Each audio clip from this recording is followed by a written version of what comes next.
Bismillahirrahmanirrahim. Assalamualaikum warahmatullahi wabarakatuh. Alhamdulillahirrahmanirrahim. Salatu wassalamu ala asrofil anbiya'i wal mursalin wa ala alihi wa sahbihi asma'in. Rabbi shrahli sodri wa yassirli amri wahlul 'uqdatam min lisani yafqahu qawli, amma ba'd. Alhamdulillah, hari ini kita ketemu lagi ya dalam kuliah teknologi produk bakery. Ya, dengan Bu Rike di sini ya. Jadi akan melanjutkan materi mengenai biskuit dan cookies.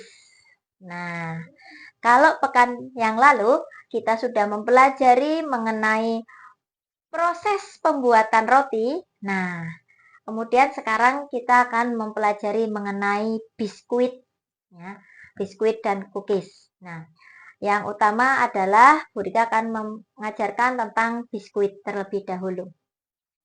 Baik. Biskuit, cookies, crackers, dan wafer termasuk kue kering. Ada perbedaan nyata antara keempat produk tersebut. Untuk item ukuran dan beratnya atau variabelnya ya atau parameternya. Kemudian ada ketebalan, ada bentuk. Biskuit, cookies, cracker, dan wafer untuk ukuran dan beratnya itu sama, 15-16 gram. Ya, jadi tidak berbeda.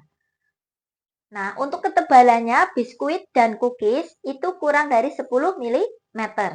Sedangkan crackers dan wafer itu lebih dari 10 mm. Kemudian untuk bentuknya, biskuit itu ada yang berbentuk bulat, persegi panjang, dan persegi. Untuk cookies, itu bentuknya bulat. Kalau untuk crackers, itu juga bulat, persegi, dan persegi panjang. Ya. Kemudian untuk wafer, ada yang kotak, persegi panjang, dan persegi. Biskuit merupakan makanan yang populer dan digemari banyak orang. Tekstur yang renyah dan memiliki beragam jenis. Bentuk dan rasa yang membuat konsumen banyak memilih produk biskuit. Biskuit dapat dikonsumsi semua kalangan, semua segmentasi ya, dari usia balita di bawah 5 tahun, kemudian usia anak sekolah, orang dewasa, dan manula. Semua suka biskuit. Nah, biskuit adalah produk kue kering yang dibuat dari adonan yang dipanggang dan dibuat dari bahan dasar telur, gula, lemak, dan terigu dengan menambahkan atau tidak menambahkan bahan makanan lain yang diperbolehkan. SNI 01 2973 1992. Nah, untuk persyaratan mutu biskuit, menurut SNI 2973 2011 itu bermacam-macam ya. Ada banyak sekali untuk parameternya ya. Yang pertama adalah mengenai bau ya. Baunya ini minimal. Kemudian rasa juga minimal ya, normal ya. Maaf. Kemudian untuk warna itu normal. Nah, kemudian untuk kadar airnya dalam berat basah itu maksimal 5%. Kemudian untuk proteinnya itu minimalnya 5%. Nah, itu ada banyak sekali yang bisa dilihat dalam persyaratan mutu SNI.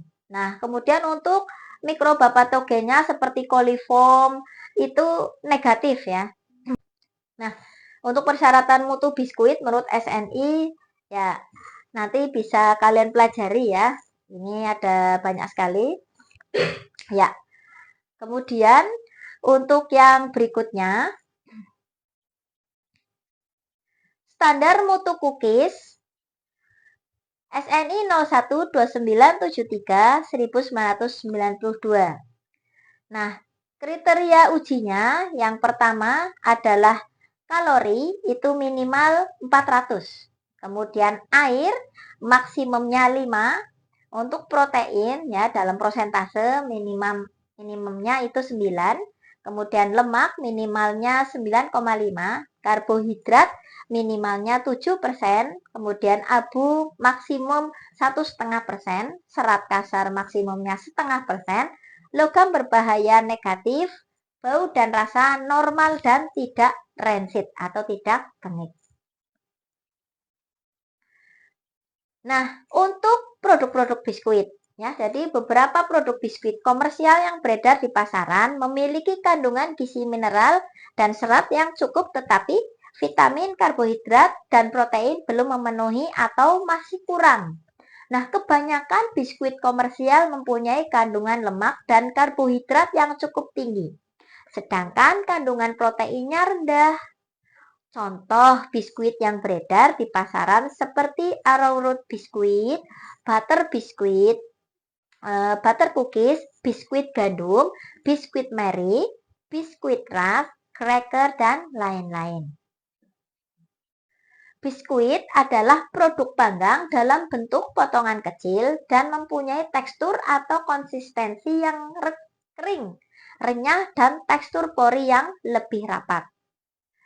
Kemudian, ciri-ciri yang berikutnya adalah memiliki struktur dan rupa yang tipis, rasa manis, dan kadar air yang rendah.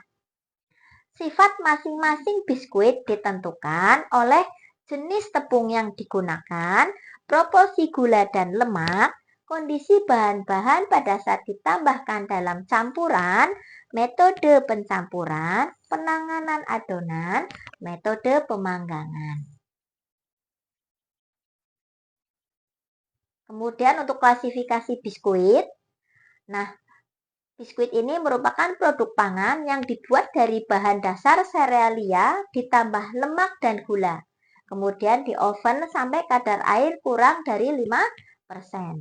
Berdasarkan karakteristik adonan, biskuit diklasifikasikan yang pertama ada adonan pendek, glutennya itu tidak sampai mengembang akibat pengaruh dari lemak, efek pelunakan dari gula atau kristal sukrosa. Memiliki kadar gula tinggi sekitar 25 hingga 40% dan lemak 15%. Contohnya biskuit glukosa, biskuit krim, biskuit buah, biskuit jahe, dan biskuit kacang. Yang kedua adalah adonan keras, yaitu glutennya mengembang sampai batas tertentu karena air yang ditambahkan tidak sebanyak adonan fermentasi. Terjadi ikatan pati dan protein, larutnya gula, garam, pengembang, dan dispersi lemak ke seluruh bagian adonan. Mengandung kadar gula 20% dan lemak 12 hingga 15%. Contohnya biskuit Mary, biskuit Rich Tea. Adonan fermentasi, ini gluten akan mengembang penuh karena air yang ditambahkan memungkinkan kondisi tersebut, yaitu kadar air 30%. Terjadi perubahan bentuk akhir, panjangnya menyusut setelah pencetakan dan baking. Produk akhir memiliki sifat crispy atau renyah. Nah, kadar gula adonan sangat rendah, kadar lemak tinggi yaitu 25 hingga 30%. Contohnya adalah cracker. A. Biskuit glukosa. Nah, biskuit glukosa ini dibuat dari adonan pendek karena waktu pencampurannya pendek. Adonan dibuat melalui 2 tahap, yaitu tahap pertama, semua bahan biskuit kecuali terigu dicampur sehingga terbentuk emulsi homogen terdiri dari lemak, susu, gula, telur, essence dengan menggunakan mixer selama beberapa menit. Hal ini memungkinkan terbentuknya dispersi susu, pengembang, dan flavor dalam lemak. Setelah krimnya terbentuk, baru terigu dimasukkan dan diaduk kurang dari 1 menit. Selanjutnya pencetakan dan pengovenan. B. Biskuit Mary dan biskuit Garibaldi. Nah, ini adalah contoh yang namanya biskuit Mary. Tentu kalian tahu kan? Ya, Mary Regal ya. Itu bagus banget ya untuk balita ya. Dan kalian meskipun sudah kuliah, sudah mahasiswa, pasti juga masih suka makan biskuit Mary ya. Itu yang bulat-bulat ya. Dan kemudian ada gambar biskuit Garibaldi. Apa sih biskuit Garibaldi? Pasti kalian juga suka kan makan biskuit Garibaldi. Nah, biskuit ini dibuat dengan adonan keras, di mana glutennya mengembang sampai batas tertentu. Pengembang yang dipakai biasanya NaHCO3. Jika buah-buahan yang ditambahkan ke dalam adonan, ya, ada buah-buahan yang ditambah ke dalam adonan, maka biskuitnya namanya Garibaldi. Itu ya, biasanya persegi panjang, kemudian ada buah-buahan. Kemudian ada cream crackers. Nah, cream crackers ini dibuat dari adonan sponge duck method dan all-in method.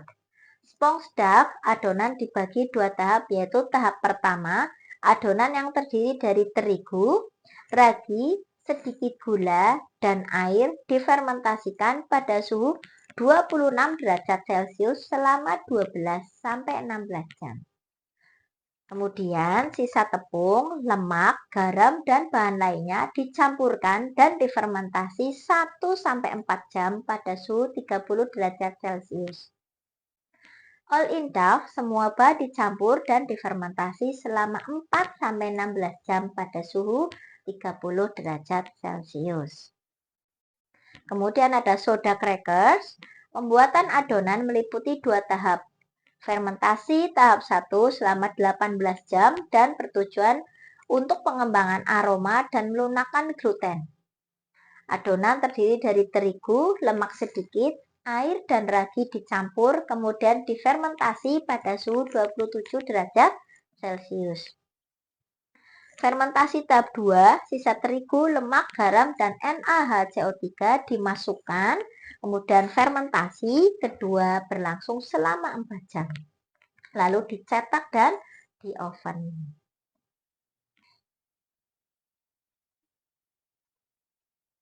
Kemudian ada savory crackers. Nah, adonan yang dibuat dengan fermentasi setelah pemanggangan diberi flavor, rasa asin atau minyak sebagai lapisan yang diberikan dengan jalan spray atau penyemprotan. Ya, biasanya bulat-bulat ya bentuknya. Kemudian ada puff biskuit. Nah, puff biskuit ini biasanya yang populer itu contohnya adalah Genji ya. Banyak di toko-toko ya. Biskuit yang dibuat dari adonan fermentasi, setelah difermentasi adonan diekstrusi dengan penambahan lemak. Selanjutnya adonan diberi lemak dipipihkan, ditarik sehingga melebar, kemudian dilipat, diiris, diberi gula tepung dan dipanggang. Kemudian wafer ya. Kalian tentu sudah sering menikmati wafer. Ada berbagai macam varian wafer. Nah, wafer ini merupakan biskuit dari adonan cair dengan pori-pori kasar, relatif renyah, dan penampang potongannya berongga-rongga. Diisi krim, kemudian kulit wafer dibuat terpisah, dan setelah dipanggang kemudian diisi krim, pembuatan krim juga terpisah. Pengisian krim ke atas kulit dilakukan dalam keadaan hangat, lalu ditutup kembali dengan kulit. Pengisian krim dapat 2 atau 3 lapisan. Setelah diisi, biskuit berisi krim didinginkan agar krim mengeras, kemudian dipotong sesuai ukuran. Nah, kemudian setelah biskuit, ya, kita lanjut ke cookies. Ya, nanti kalau kalian ada pertanyaan, kita bisa diskusi ya pekan berikutnya. Nah, Bu Rika akan memberi penjelasan ya secara singkat tentang cookies ya. Nah, nanti pekan depan akan kita lanjutkan kembali tentang cookies ya. Cookies termasuk ke dalam jenis makanan ringan yang memiliki bentuk serta rasa yang beragam, tergantung dari bahan dasar dan flavor yang ditambahkan. Terdapat berbagai jenis cookies antara lain drop cookies, roll cookies, butter cookies, refrigerator cookies, tape cookies, dan sebagainya. Cookies tidak memerlukan proses fermentasi dan pengembangan karena tekstur cookies secara umum yaitu kering, padat, dan renyah. Ya, untuk pembuatan cookies dan selanjutnya Bu Rika akan jelaskan di pertemuan berikutnya. Ya, sampai di sini untuk materi kita untuk pekan ini. Mohon maaf jika Bu Rika ada khilaf ya dalam menyampaikan materi. Ini sangat bermanfaat untuk kalian. Terima kasih atas perhatian kalian. Sekian. Wassalamualaikum warahmatullahi wabarakatuh.